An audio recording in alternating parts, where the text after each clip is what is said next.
के दो शब्द आप लोगों से हो जाएं। आप जैसे महापुरुष भक्ति भाव से भरे हुए ऐसे भक्त वृंद और परम रसिक आचार्य गण इत्यादि संगीत के मां बीणा पाणी के मानस पुत्र हैं, जो संगीत में मर्मज्ञ होते हैं। ऐसे ही नहीं, ढोलक इत्यादि से लेकर के बहुत से वाद्य यंत्र आपके घरों में रखे होंगे। यहाँ पर सैकड़ों लोग हैं जिनके घर में हारमोनियम, ढोलक इत्यादि, मंजीरा सब कुछ है, लेकिन क्या बजा सकते हैं सभी? नहीं।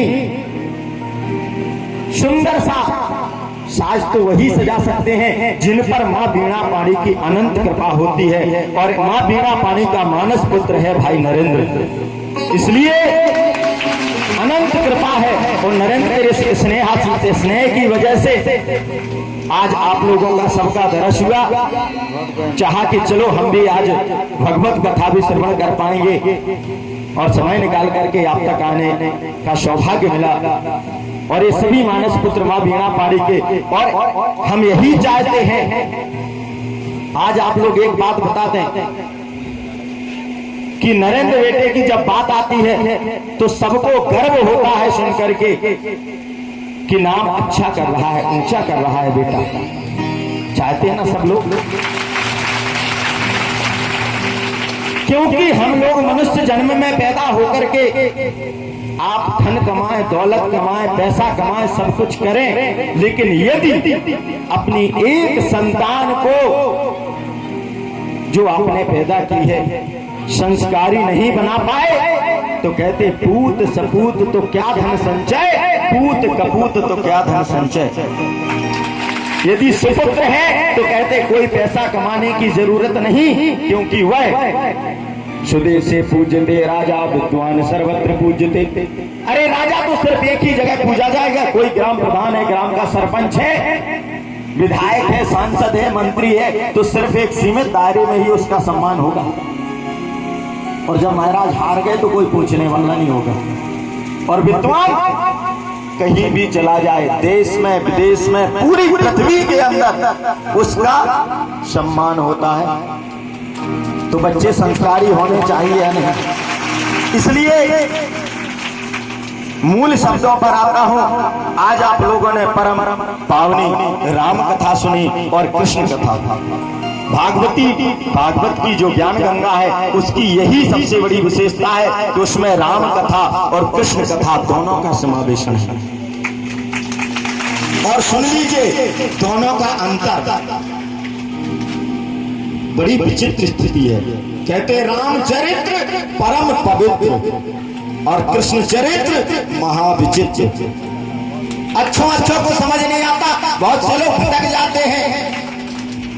अरे कन्हैया जी ने तो ये किया वो किया, सुन लो। दोनों चरित्र एक दूसरे के बिल्कुल प्रतिकूल हैं। कुछ थोड़े से एग्जाम्पल इसलिए दे रहा कि आप कथा से लेकर के क्या जाएं, और यहाँ तक यदि आए हैं तो चाहते हैं कि कुछ थोड़ा सा अल्पज्ञ हैं। एक बात बता दूं, योग की शिक्षा मैंने परम पूज्य स्वामी रामदेव जी से ली है, वो मेरे योग गुरु हैं। और जो आध्यात्मिक जगत है, आध्यात्मिक जगत के मेरे गुरु हैं परम पूज्य जगत गुरु पीठाधीश्वर मलुक पीठ के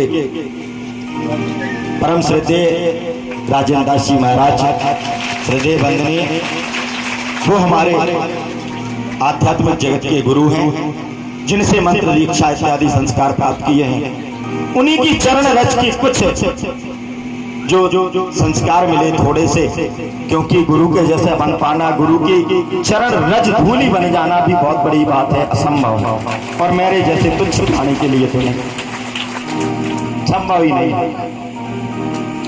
इसलिए कहते हैं कि राम और कृष्ण में कितना अंतर है, दोनों प्रतिकूल। राम जी 4 भाइयों में सबसे बड़े, 4 भाई हैं, राम लक्ष्मण भरत शत्रुघ्न, और कृष्ण जी 8 भाइयों में सबसे छोटे। बोलो कृष्ण जी के 8 हुए।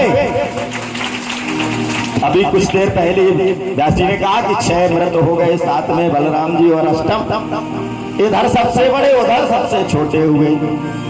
यहाँ कौशल्या मैया, दशरथ जी, एक माता एक पिता, और इधर कन्हैया के दो पिताजी और दो माताजी, रात में पैदा हुए वसुदेव देवकी और सुबह नंद बाबा यशोदा।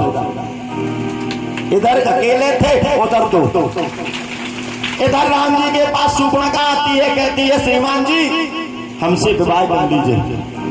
उन्होंने कहा नहीं, मैंने एक पत्नी व्रत लिया है। बहुत से राजा इसके पहले सूर्यवंश की परंपरा थी, अनेक स्त्रियों को रखते थे। राम जी ने ये परंपरा तोड़ी, कहा नहीं, राजा भी यदि है तो वो भी एक व्यक्तिगत जीवन में मनुष्य है और मनुष्य का अधिकार है कि एक पत्नी व्रती होना चाहिए। यदि पत्नी के लिए कर्तव्य है कि एक पति हो तो पति के लिए भी कर्तव्य है कि एक पत्नी होनी चाहिए।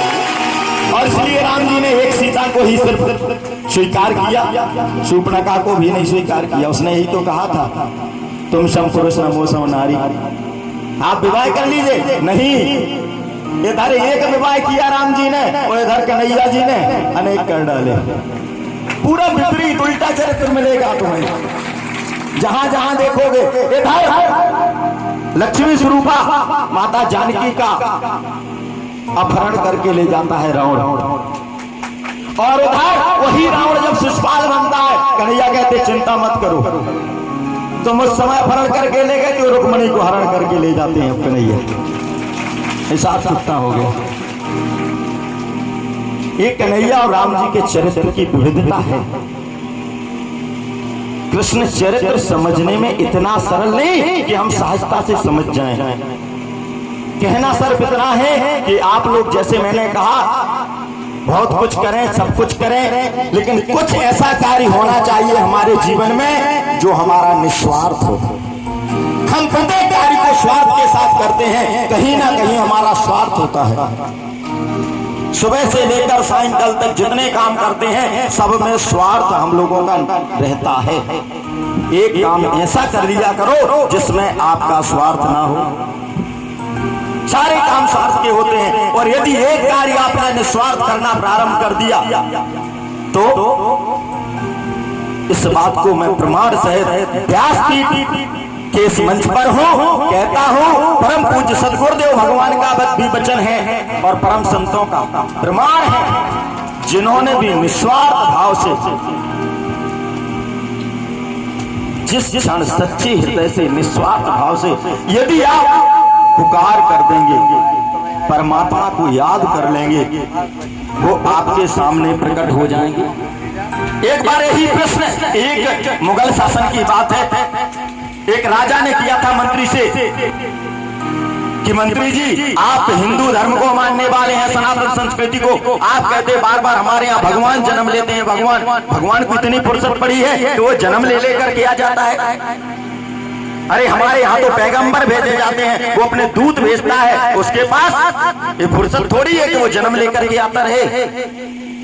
तब मंत्री ने कहा महाराज इसका उत्तर आपको कल तक हम दे देंगे, और सारी योजना तैयार करके शाम को कहा चलो बहुत सुंदर मौसम है, नदी में चलते हैं, नाव का आनंद लें, नौका विहार करें।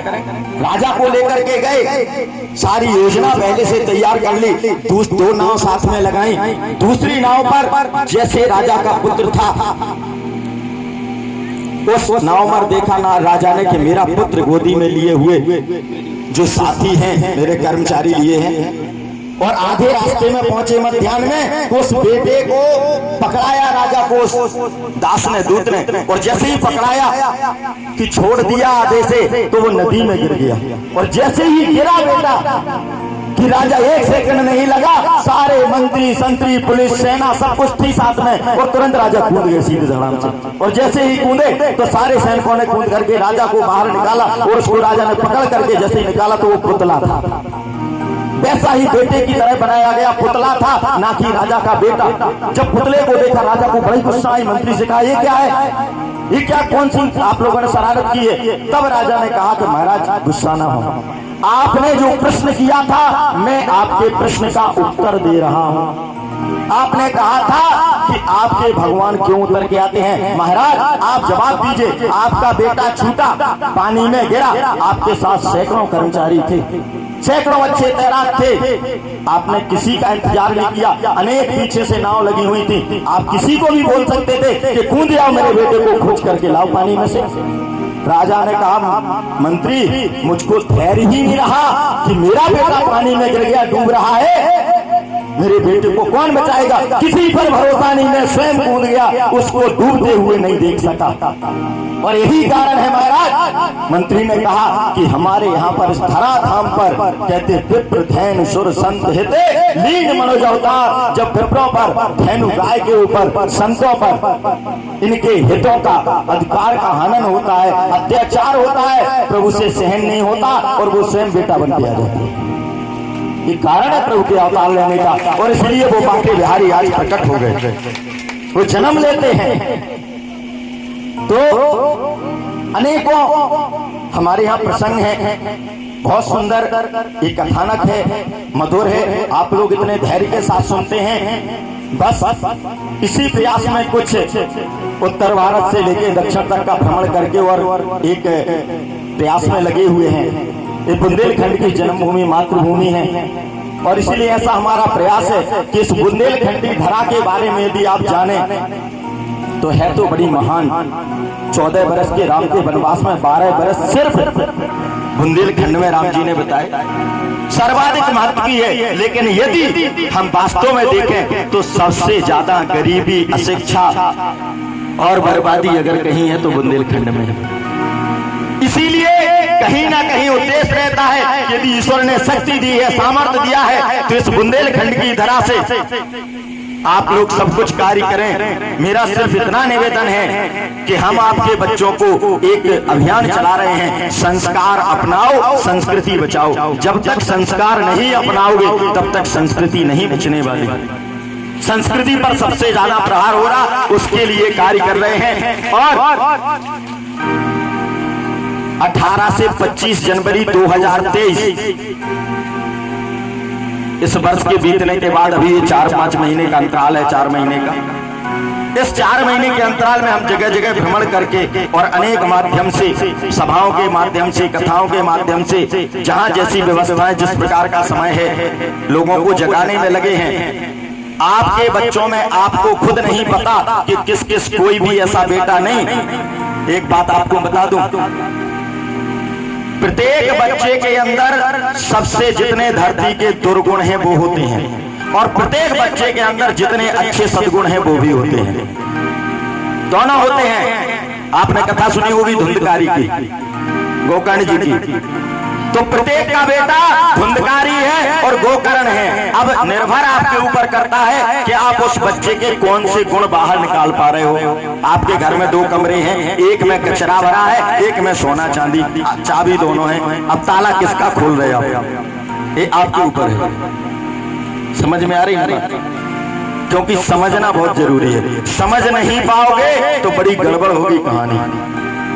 कुछ समझाओ, कुछ समझ के चले जाओ, सारा लफड़ा हो जाता है, फिर दिक्कत हो जाती है लोगों को। इसलिए हम ऐसे बच्चों की खोज कर रहे हैं। उन बच्चों के लिए यदि आपका एक बच्चा, 2, 4, 5 जो भी बच्चे हैं, यदि एक भी सुसंस्कारी हो गया और उसको सही रास्ते पर ले आए और उसके अंदर जो प्रतिभा है उस प्रतिभा को निखार दिया, तो आपका, परिवार का, और जैसे आज कहते हैं गांव का, जिले का, राष्ट्र का, सबका नाम रोशन हो।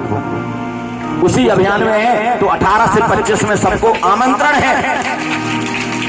पिपरामाल का सिद्धेश्वर आश्रम में बड़ा सिद्धपीठ है। 2-2 संत ऐसे हुए वहां पर, परम पूज्य ब्रह्मचारी जी महाराज, बैरागी जी महाराज, जिन्होंने अखंड तप किया। सिद्ध स्थल है, वहां के विषय में चर्चा करेंगे। बड़ा महान पीठ है, आज भी लोग आते हैं, आज भी लोगों की मनोकामनाएं पूर्ण होती हैं। 18 से 25 में होगा कार्यक्रम। उसी में उस प्रतिभाओं के लिए भी कार्यक्रम रखेंगे और उनको सम्मानित, उनको आगे कैसे लेके जाना वो हमारा कार्य है। जो भी चाहते हैं, जिनके बच्चे गाना, जैसे एक बेटा यहाँ से संपर्क में आया है, टिंकू राजा करके, छोटा बालक है जो ढोलक बजाता है, ठीक है, बिल्कुल। तो ये बेटा है, कौन नहीं चाहता हमारे बेटे संस्कारी हो। तो इसलिए जो चाहते हैं, आप लोगों को नंबर इत्यादि मिल जाएगा। आप व्हाट्सएप से संपर्क करके हमें नाम, पता, नंबर दे देंगे। आपको कहाँ उस बच्चे को गाना आता है, नाचना आता है, बजाना आता है, चित्रकारी आती है, पेंटिंग, मिट्टी की मूर्तियां बनानी आती हैं, उसके अंदर क्या कला है, अगर यदि आप बता पाएंगे ठीक, नहीं बता पाएंगे तो हम खोज लेंगे किसमें क्या है। इसके अंदर कौन सा गुण जागेगा बहुत वृहद में, और उसको नंबर 1 पर वो पहुंचेगा। ये प्रयास है, इसलिए सब ध्यान में लगे हुए हैं। बात समझ में आ गई? नहीं आई? अपने बच्चों को संस्कारी बनाने के लिए इसलिए जनवरी में कार्यक्रम होगा, उस समय जरूर लेके आ जाना। पिपरामा आपके सिद्धेश्वर आश्रम पर 18 से 25 जनवरी। आप व्हाट्सएप इत्यादि से जुड़े रहेंगे तो जो संस्थान की हमारी वेबसाइट है सब कुछ उस पर लगे रहते हैं, तो वो लोग देते रहेंगे सूचनाएं आपको समय पर। ठीक है? क्योंकि आपके लिए, आप भगवत कथा में हैं और आपके लिए संदेश बच्चों के लिए था। क्योंकि आपका जीवन, आपका धन, आपका काम सब कुछ किसके लिए है? बोलो किसके लिए कर रहे हो? बच्चों के लिए कर रहे हैं ना। तो बच्चों को संस्कारी बनाने के लिए थोड़ा सा प्रयास कर लो, क्योंकि लोगों को हमें पता है सुबह खेत शाम घर, सुबह खेत शाम घर, यही करके आप लोग पूरा समय बिता रहे हैं। बच्चों पर क्या ध्यान देना, सिर्फ किताबी शिक्षा बहुत अच्छी पढ़ा देंगे। और आप सोचें बच्चा MSc PhD किए हुए कितने लड़कों को बता दें कि डिग्रियां लेकर के वो चाट समोसे बेचते घूम रहे हैं। और इन बेटों ने भले ही डिग्री ना ली हो, लेकिन उन्होंने वो डिग्री ली है बांके बिहारी लाल की कि सब जगह इज्जत सम्मान धन ये सब पीछे आता है, सब कुछ पाएंगे। इसलिए इस प्रयास में हैं। और आप लोगों के लिए यही निवेदन, भगवत कथा सुन रहे हैं तो कलयुग के लिए सिर्फ नाम ही आधार है। बस समस्या इस बात की है कि हमारा भरोसा जग जाए। हमें लगता है राम राम लोग तो सुबह सुबह करते हैं, इस राम में क्या होता? यही राम का नाम है जो 2 अक्षर का बोला था किसने? देवादिदेव महादेव ने। और हलाल विष को पी लिया था, बोला था रा, और माँ बोला तो कंठ में रोक लिया, अंदर विचार किया। हमारे राम जी बैठे हैं। ये राम का सत्य वही है, इसमें उतनी ही शक्ति है। उठते बैठते चलते फिरते, आपको लगता महाराज पूजा नहीं कर सकते, समय नहीं, बिल्कुल नहीं। खेती करो, हल चलाओ, जुताई करो, गोबर डालो, जो भी तुम्हें करना गैया द्वारा वो दो। आप उठते बैठते चलते फिरते राम राम, किसी भी समय सोते भाई को भाई अनक आलसों समय नहीं लेंगे। इसलिए हम इन चीजों को गाने की आदत नहीं है। सही सुन लो, अनक आलस हूँ नाम जपत मंगल दिस दसूं। भाई भाव से, जिसका भाव बने तो वो भाव, जब भाव नहीं है मन में बिल्कुल नहीं विचार, उस समय बोलो अनक। अनक कहलाता खींच करके, गुस्सा में भी आलस हूँ, आलस आ रहा, नींद आ रही, जमा आ रही, राम राम राम राम राम राम राम राम राम राम बोलते रहो। और देख लेना, और किसी को विजय चाहिए, सफलता चाहिए तो विजय मंत्र है भैया, राम ही राम से। श्री राम जय जय राम, श्री राम जय जय राम। तो ये विजय मंत्र है राम जी का, श्री राम जय राम। इसको कर लेना, दुनिया की ऐसी कोई पदवी नहीं, ऐसा कोई कार्य नहीं जिसमें आप सफलता न प्राप्त कर लें। समस्या सिर्फ इतनी है कि ये बातें बड़ी छोटी और सरल लगती हैं, इसलिए भरोसा कम होता है। विश्वास पर कर लेना। बोलिए बांके बिहारी लाल की। और आज जन्म हुआ है, इसलिए आइए एक प्रार्थना हम भी कर लें, आप लोग भी प्रार्थना कर लें, फिर मंगल उत्सव मनाए। बांके बिहारी लाल से भक्त की प्रार्थना है तो आप सभी की तरफ से हम कर रहे हैं, और आप लोग भी साथ में करेंगे।